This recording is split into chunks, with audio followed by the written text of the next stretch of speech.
सबसे पहले हम स्टैटिस्टिकल डिस्ट्रीब्यूशन की हिस्ट्री के बारे में जानते हैं कि सबसे पहले बोल्ट्जमैन ने इस आइडिया को इंट्रोड्यूस करवाया था गैस थ्योरी में। उसके बाद गिब्स साइंटिस्ट था जिसने इसे फर्दर जो है ना इंट्रोड्यूस करवाया और फर्दर फिर इसके अंदर क्लासिफिकेशन होती रही और हमारे पास रिजल्ट आते रहे।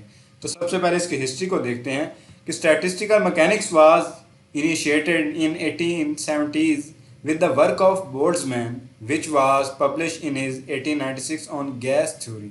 1896 में जो बोल्ट्जमैन ने अपनी एक थ्योरी पेश की थी गैस थ्योरी पर, उसने सबसे पहले स्टैटिस्टिकल मैकेनिक्स उसमें यूज़ की थी और उसने इंट्रोड्यूस करवाया था इस टर्म को। Boltzmann introduced the concept of an equilibrium statistical ensemble and also investigated for the first time non-equilibrium statistical mechanics. तो स्टैटिस्टिकल मैकेनिक्स कौन सी होती है और नॉन स्टैटिस्टिकल मैकेनिक्स क्या होती है, ये फर्दर अब हम नेक्स्ट लेक्चर में डिस्कस करेंगे, लेकिन इस लेक्चर में हम सिर्फ स्टैटिस्टिकल डिस्ट्रीब्यूशन के बारे में पढ़ेंगे। The term statistical mechanics was developed by the American mathematician physicist J Willard Gibbs in 1884.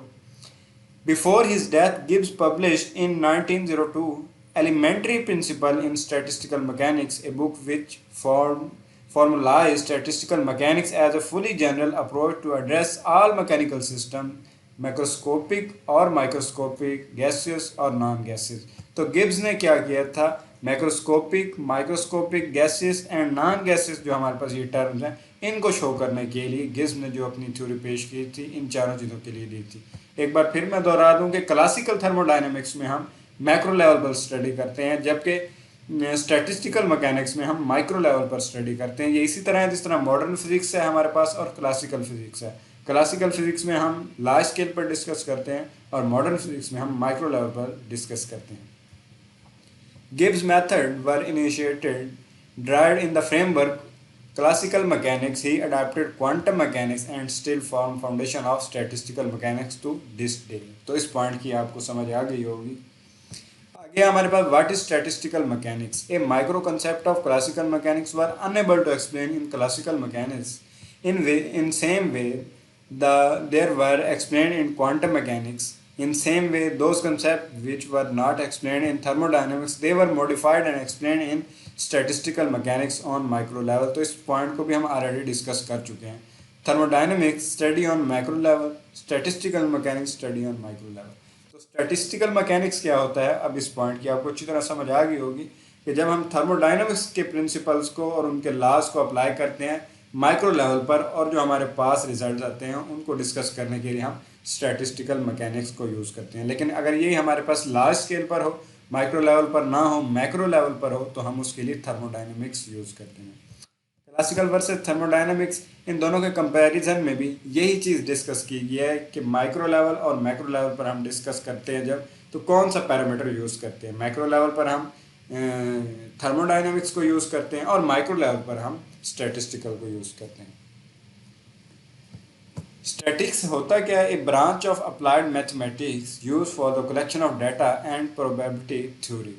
Statistical और स्टैटिक्स जो है ये सेम चीज़ ही है। स्टैटिक्स में होता क्या है, हमारे पास अगर एक क्लास के अंदर 30 स्टूडेंट्स दिए गए हैं और हमने उनके किसी सब्जेक्ट में मार्क्स जो हैं वो देखने के एवरेज बच्चों ने मार्क्स कितने लिए हैं, तो उनके जो टोटल मार्क्स होंगे उनको सम कर देंगे जो उन्होंने ऑब्टेन किए और टोटल जो स्टूडेंट्स हैं 30 पर डिवाइड कर देंगे, तो इस तरह एवरेज हमारे पास आ जाएगी।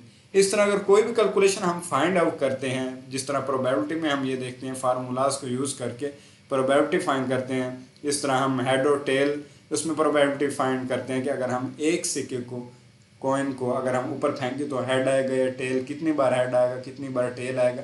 तो ये सारी चीज़ें, ये कैलकुलेशन हमारे पास स्टैटिक्स में आती हैं और इन्हें हम स्टैटिक्स का नेम देते हैं। What do you mean by statistical thermodynamics? Statistical thermodynamics is the theory that uses molecular properties to predict the behavior of macroscopic quantities of compounds.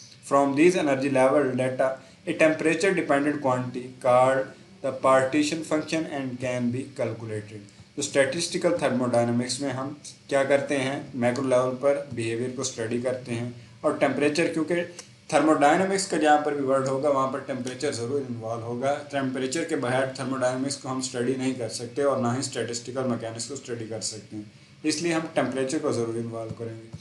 तो मैक्रो लेवल पर स्टडी करते हुए टेम्परेचर को involve करते हुए जो हमारे पास फाइंडिंग आएंगी, जो भी हमारे पास फंक्शन आएगा उसे हम पार्टीशन फंक्शन कहेंगे और उसे हम कैलकुलेट करेंगे। ये कुछ क्वेश्चन थे जो कि इम्पोर्टेंट भी हैं और बाज़ का ये पेपर में भी आ जाते हैं और स्टूडेंट्स को इनको नहीं पता होता, इसलिए उन्हें डिस्कस कर रहे हैं।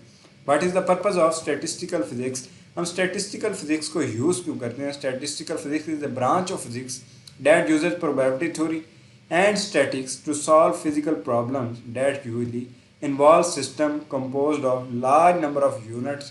Its main purpose is to study the properties of a system from the statistical behavior of its components. तो ये सारे पॉइंट्स हम ऑलरेडी डिस्कस कर चुके हैं कि माइक्रो लेवल या मैक्रो लेवल पर जब भी हम स्टडी करेंगे उसको हम स्टैटिस्टिकल और थर्मोडायनेमिक्स प्रॉपर्टी के तौर पर लेंगे। तो फिजिक्स में हम इसे क्यों यूज़ करते हैं? क्योंकि हमने माइक्रो लेवल पर जब स्टडी करना है किसी भी चीज़ को, टेम्परेचर चेंज हो रहा है, मालिकुलर के बिहेवियर, मालिक्यूल्स के बिहेवियर को देखना है, तो हम उस वक्त स्टैटिस्टिकल फिजिक्स को ही लेंगे। नेक्स्ट क्वेश्चन है, what are the fundamental postulate of statistical physics? The fundamental postulate of statistical mechanics express entropy as a function of the accessible volume in a phase space. Entropy हम कहते हैं disturbance को। जैसे जैसे temperature हमारे पास बढ़ता है या चेंज होता है टेम्परेचर, उसकी वजह से मॉलिक्यूल्स के अंदर जो डिस्टर्बेंस आती है, उनकी रैंडम मोशन होती है, उसे हम एंट्रोपी कहते हैं।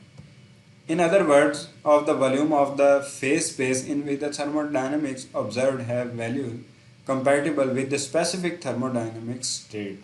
तो ये उसका बेसिक पोस्टुलेट है और इसके अंदर हम भी यही मॉलिक्यूल्स का बिहेवियर अगर हमारे पास दिया गया या किसी और चीज़ को स्टडी कर रहे हैं माइक्रो लेवल पर, तो हम इस फंडामेंटल पोस्टुलेट को भी ज़रूर जहन में रखें और इसके मुताबिक ही हम उसे अप्लाई करेंगे। How do you define a distribution? What is the use of statistical distribution? तो ये जो क्वेश्चन है और इनके आंसर जो हैं ये ऑलरेडी हम इस टॉपिक में डिस्कस कर चुके हैं। आप इन्हें एक बार रीड कर लें। अगर आपको फिर भी इनके बारे में नहीं पता चलता तो आप कमेंट में इसके बारे में ज़रूर डिस्कस करें, आपको उसका आंसर दिया जाएगा। उसके अलावा हमारे पास कुछ स्टेप्स हैं भी हम स्टैटिस्टिकल डिस्ट्रीब्यूशन को किस तरह फाइंड आउट कर सकते हैं। तो उसके लिए हमारे पास ये 4 स्टेप्स होते हैं जिनके मदद से हम जो है ये इसे फाइंड आउट कर लेते हैं। जिसमें फर्स्ट स्टेप जो है हमारे पास, convert all the percentage to decimal probabilities, construct a probability distribution table, multiply the values in a column, add the result from step 3 together. तो ये बिल्कुल सिंपल स्टेप हैं, इन्हें तमाम स्टूडेंट्स आसानी से समझ सकते हैं। अगर आज की वीडियो में आपको किसी भी पॉइंट की समझ नहीं आई तो आप उसके बारे में ज़रूर बताएं कमेंट्स में और उसके बारे में ज़रूर डिस्कस करें। इसके अलावा डिस्क्रिप्शन में भी इंपॉर्टेंट क्वेश्चन दिए गए होते हैं, आप उन्हें भी ज़रूर रीड किया करें।